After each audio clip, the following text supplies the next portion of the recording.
Today on Movement, we revisit a story we first recorded in 2021, following a classically trained Iranian composer forced to flee the country he called home while finding and defining the source of music for himself. Just as a warning, this story does include an account of violence.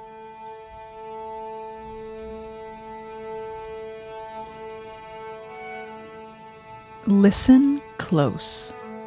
Past the technical skill of the musicians, past the shimmering resonance of fingers and strings and wood, past the wholeness of an ensemble becoming a single voice. Artists play the line between pain and beauty, between the hardships we experience in life and the meaning we make from it. What you're about to hear is my conversation with a musician who, perhaps more than anyone else I know, truly embodies that connection. So I am Sahba Aminikia. I am an Iranian composer based in San Francisco, California, and I've been living here for the last 15 years. Sahba's music has been performed all over the world, in Asia, Europe, South America, North America. But he still makes time to work with young musicians who are just starting out, exactly where he started out. I have this class that I teach in Iran, belongs to this Baha'i university. I don't know if I told you about that, but it's an underground university. It's illegal for Baha'is who are deprived of education. Am I allowed to ask you about that? Of course, yes. Yeah. So what do you teach at this underground university? This semester I taught counterpoint. Wow. Yes. So I can tell you a little bit about the background of the university, actually. Yeah. So Baha'is are a religious minority in Iran that are under heavy persecution for the last 2 centuries, basically.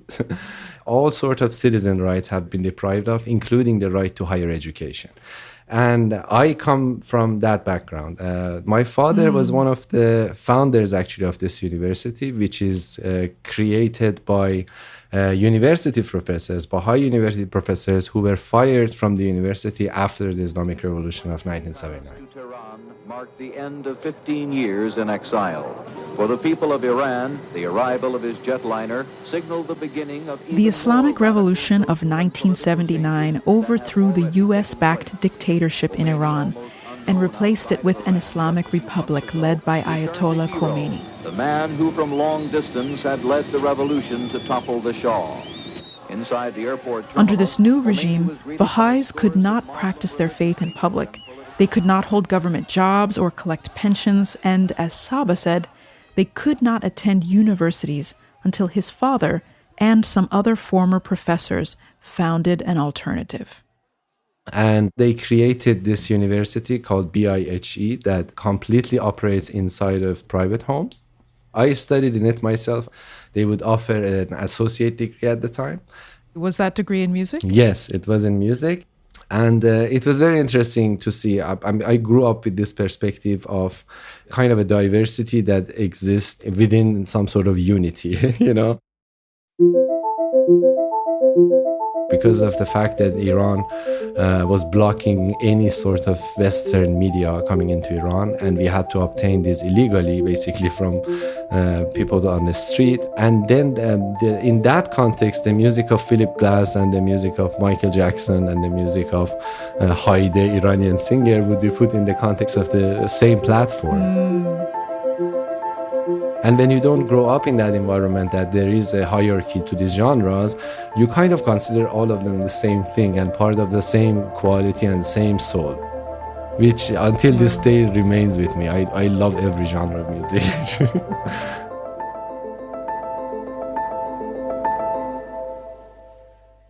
So was the persecution related to your Baha'i faith part of the reason that you left Iran?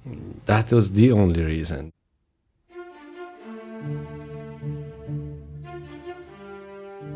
When Sahba was 19, he left Iran and went to St. Petersburg, Russia, where he studied with a former student of the great composer, Dmitri Shostakovich.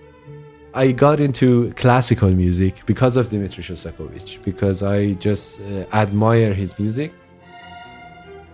And he also lived under a very totalitarian government, and that effect is very much evident in his music. That it's the music that comes from pain. A few years later, in 2006, Sahba immigrated to the U.S. as a refugee and began studying at the San Francisco Conservatory of Music. But even as he launched his career here, his music was often focused on Iran. He wrote about the little things he missed about the country where he was born. He wrote about the protests that were happening in Tehran following the election in 2009. He experimented with incorporating the actual sounds of mourning and uprising into his pieces. And his work started to get noticed. Sahba debuted a string quartet with the legendary Kronos Quartet and later had his work featured at the Kennedy Center in Washington, D.C. During those years, Sahba stayed engaged with what was going on in Iran and even attended protests there. But he didn't consider himself a political person or someone the government would even want to bother with. He was able to travel back and forth and to visit family.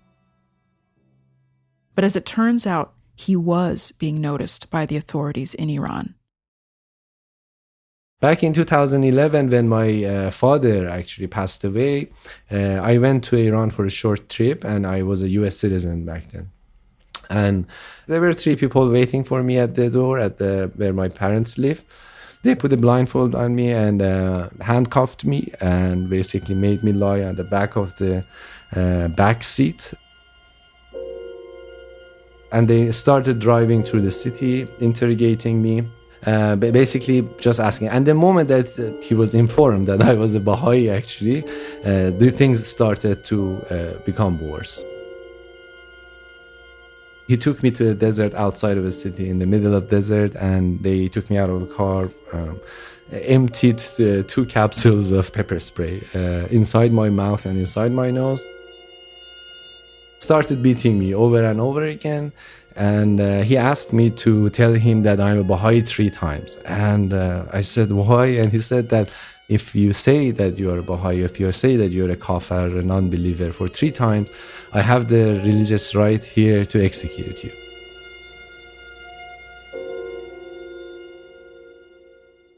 He put his pistol in my mouth and started counting and pulling the trigger, but there was no bullet, obviously, in the gun. But he did it several times, just giving me enough time. Just okay, this was there was no bullet, and we're gonna do it again and again and again, until I don't remember. I kind of passed out, and they left a few hours. I don't even remember when exactly they left. But there was this epiphany, I had, because I woke up and I could barely hear anything, and there was like all sort of these weird noises in my head, and I started to hear actual music. The second string quartet of Shostakovich, and this was the opening of that, and I literally started hearing music in my ears. It was a very interesting moment for me, and I cannot describe it, but it changed my life.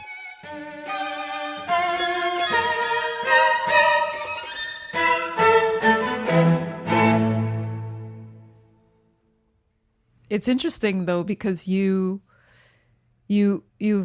had that experience that kind of defines the range of what human beings are or can be, and yet you are this person who is like, you just point to like bringing light to people. Like, yeah. You have this, you see the range, and then you're all the way over here, which is like, as I really believe the fact that real beauty comes out of pain. That's what I'm looking for, people who are suffering in this world. And I would love to serve them in any way I can. And that is not something that I do to make myself feel better. It's a duty that is on the shoulder of every one of us.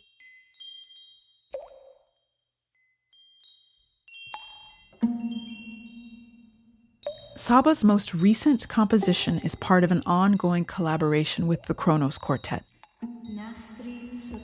It's called Nasreen's Dream. A piece that is dedicated to Nasreen Sotoudeh. She is a human rights lawyer and an activist in Iran, and she's currently in prison. And during the time that we were working on this piece last August, September, she was in a hunger strike for 45 days. So I asked everyone around me, and I posted it on social media through activists, that we are creating a piece with Kronos Quartet, and we want everyone to send their own voice. And they should just say her name, and they can say it any way they want it. They want to cry and say it. If they want to scream, the voice is the name. If they want to sing, the name. And I received around 300, 400 voices actually from different people.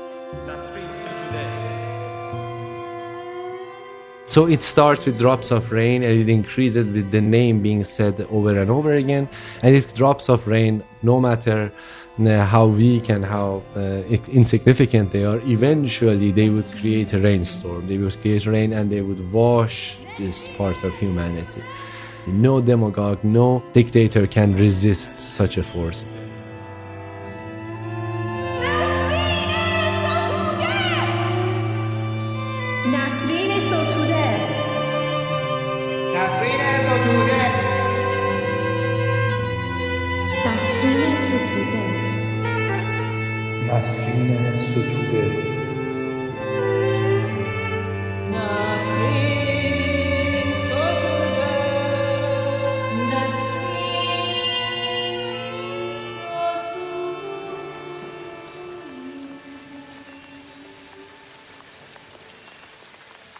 And it reminds me of what you said earlier, which was also that true art comes from suffering. I strongly believe that. That's why music exists. It's a function, it's a natural, organic response that our body has to this pain.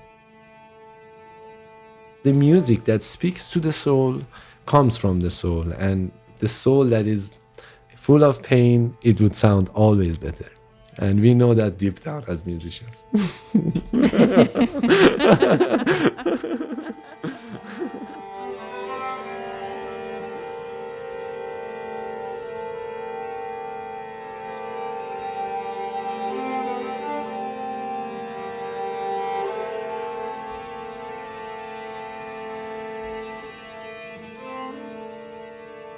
This episode of Movement was produced by Ian Koss and myself, Makli Tadero.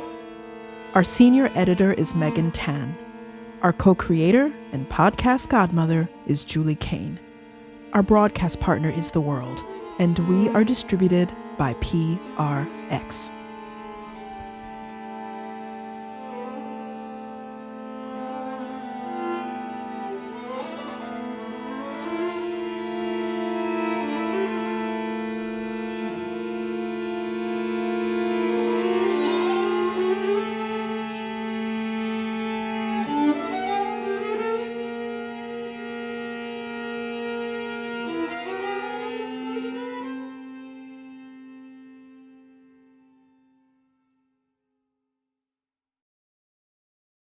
This show is supported by Odoo. When you buy business software from lots of vendors, the costs add up and it gets complicated and confusing. Odoo solves this. It's a single company that sells a suite of enterprise apps that handles everything from accounting to inventory to sales.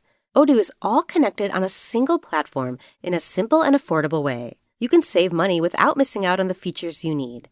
Check out Odoo at odoo.com. That's odoo.com.